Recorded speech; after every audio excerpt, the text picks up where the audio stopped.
Welcome to Samantha And One. I'm Samantha, and my And One today is Edward Leblanc. Edward is a personal basketball trainer who has trained middle schoolers all the way to up to WNBA and NBA players. He has not only trained players, but is also coaches who want to get the best out of the players, and is not only a director for Point Guard College, but also helps develop the curriculum for PGC. Now, my dad mentioned in a classroom session at school and college, a few weeks ago, you spoke about an alternative way to spend your weekends instead of an AAU tournament.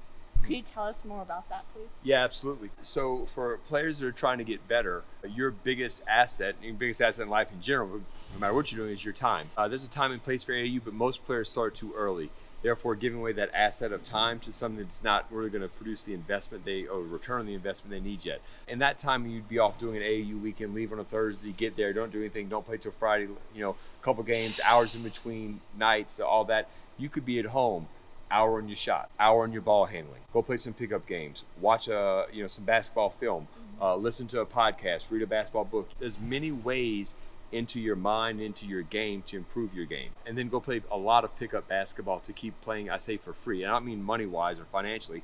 I mean play for free in terms of I go out, I play, I make a mistake, I do something right, I capture it, I edit it, I go play again. It doesn't cost me a team a game. I don't have to come out. I don't have to worry about being subbed. I just play basketball as I continually get better. So that's what I would definitely suggest most players below their sophomore, sometimes even junior year do.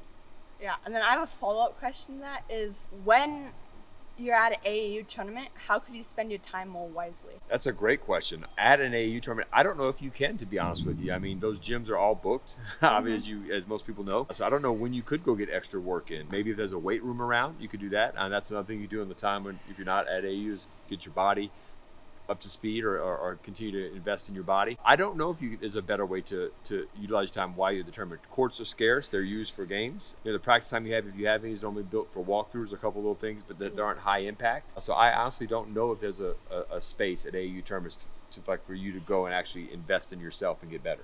Yeah, that's what I thought too. Yeah. That's a really good question. I don't know if there's an answer for it. Yeah. In all of your experience with young athletes, what would be a few skills that might not come as fast as others, that require more time and would help them in higher levels? Things that we should start working on earlier. Such a good question, man. Whew. Shooting. Yeah. Shooting always lasts. It never expires. The game changes a lot. Shooting will always be there. I would say your ability to use and read the floor. Also, because the game will still change. Hey, let's play through a post. Let's play, dribble drive stuff. Let's play with action, screens, on or off ball. You still have to be able to read the floor. So shooting, being able to read the floor, being able to take care of the ball relative to your position, right? Yeah. Like a post has to take care of the ball different than, say, a point guard. So being able to advance the ball and know what's going on, right? So that's shooting, that's floor awareness, that's being able to have ball security relative to your position. Those are invaluable. And then non-tangible skills, Samantha, I would say would be coachability, leadership, the ability to be led, and the ability to be resilient. This is a game of tremendous mistakes. There's more mistakes than good, often, especially young as you're trying to develop and grow. And if you can get your mind right of, hey, I'm going to make mistakes, and every mistake I make is just data to learn from the next one, to keep working hard, you'll turn the tide. Those percentages will go more in your favor. The coachability, the leadership, the ability to be led, and the resiliency. Those are skill sets like shooting, ball handling, free throws, etc. That we should work on every day. 100%. Yeah. Let's head to the free throw line to share your And One. Do it. For your final question, who impacted your life the most without them even realizing it? Wow. Great question again. A lot of people to pull from. I will say that when I was in high school, I always wanted to get in the gym to shoot, and could get in, but not as much as I wanted, and all these little different things happened. But you had to have a faculty member with me. I wanted to go shoot. So the janitor of my school was a guy named Hook. His real name is Ronald Francis, but we all called him Hook. And I didn't really know him other than one time I asked him, hey, next time you come clean, could I come shoot? He's like, yeah. Well, that over years became like, I was in school all the time, and Hook was like my guy. It became like a big brother, almost, supported to me, like someone that I knew. He gave me confidence, and he didn't even know it. Just coming to the games, rebounding for me, saying, oh man, I see you out there, you doing your thing. Like, even if I play bad, it's like, oh man, you doing good.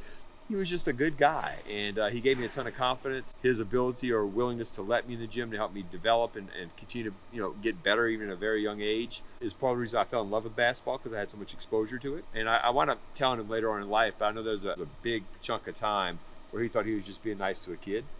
But definitely what he did for that kid has not been lost on the man. So yeah, his name's Hook, but his real name's Ronald Francis. So I'd say Hook's someone that's really grateful and impacted me and knows it, but didn't know it for a very long time. Yeah, that's awesome. Good luck on your free throw. Hey, thank you. I need it.